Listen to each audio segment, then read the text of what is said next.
Lyra Kills a Mare by Snuggy88. This is my pie. Lyra stared at Bonbon with an angry glare. The delicious pie that sat on the two's table was the subject of war. Each wanted that pie that had taken hours to prepare. Why can't we just split it between us? Simple as that. Bonbon explained. 50-50. But the Paris brought. That was 3 years ago. Listen, I have a pocket knife.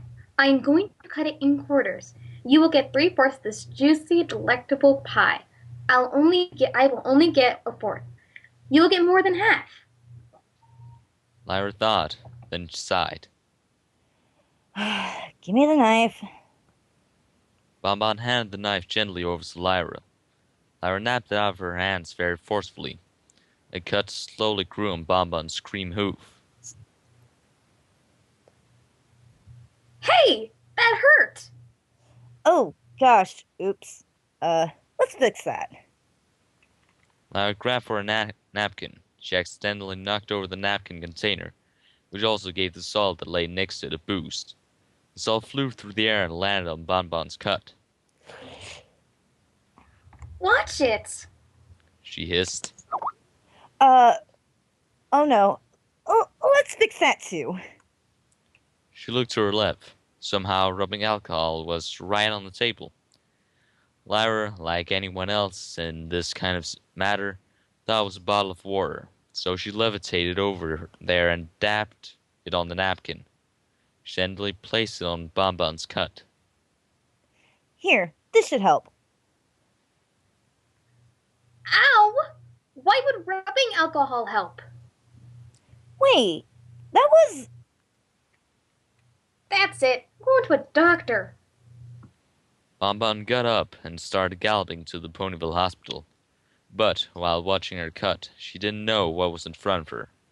She then bumped into a street light. She stumbled around dizzily and fell to the ground. Lyra gasped. An extreme amount of shock overwhelmed her body. Did I just. kill her? Lyra ran over to Bonbon. Her forehead was nearly covered with a splotch of blood. Her cut, now doubled in size, still bled through the fur. Bonbon's leg slightly twitched before coming to a complete stop. Oh my gosh, oh my gosh, oh my gosh, oh my gosh, oh my gosh, oh my gosh! Lyra panicked. She looked around, prancing, making sure no pony saw what she did. She sighed as ponies continued with their business. Now what? Lyra mourned. She sighed sadly, then shut up like a rock with excitement. I know! Healing spell! Now, because Lyra's destiny was to play a musical instrument, so healing others wasn't really her forte. To learn her healing spell would take who knows how long of work, but Lyra was very determined to get her friend alive and well again, and she knew the perfect place to find that spell. She picked up Bonbon onto her back and slowly trotted to her destination, the Ponyville Public Library. As she passed through town, a few ponies gave her strange looks. That didn't matter. The library was on her mind, and she would go through rain, snow, and sleet to get there. She didn't have to do that, though, because she just arrived. Lyra walked around to the back and placed Bonbon behind a dumpster. She wouldn't try to think of what would happen if someone, in a quiet, relaxing place, would see her carrying a dead body on her back. The police would charge her of murder. Lyra then walked around to the front and went through the front door. The library was surrounded by stacks and stacks of random books. Thick books, small books, picture books, you name it. Twilight was creating an assembly line of more books. It indeed was reshelving day. Why, hello there, Lyra. Twilight greeted. Here for another primate book? Uh, not this time, Twilight. Lyra replied with an innocent yet nervous tone. Twilight turned her head. Oh, then what are you looking for? I need a healing spell. Twilight looked up at Lyra, now totally confused. This seemed out of character for her. Twilight would have understood anything else but a healing spell. For what cause? Twilight questioned. Uh, um, Lyra stuttered. I need it for, uh, a friend. Yeah, a friend. My friend is a, nurse in Baltimore. Twilight gave her a stern look and then returned to her normal self. Oh, really? Maybe I could meet her. Tell me when she's in town. Well, okay. Here's the book. Twilight flew the book over to Lyra. She caught it with her hoof. Thanks.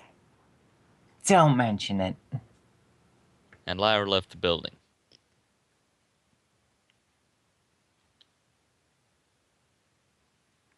Lyra stood inside her house, with Bonbon slumming predictably in a chair. Lyra placed her spell on the table and read over it several times. This was the most important spell of her life. Saving her friend was very special.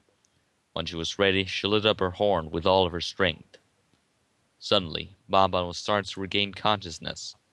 She gathered her surroundings and saw Lyra lighting up her horn. Lyra, what are you doing? She shrieked.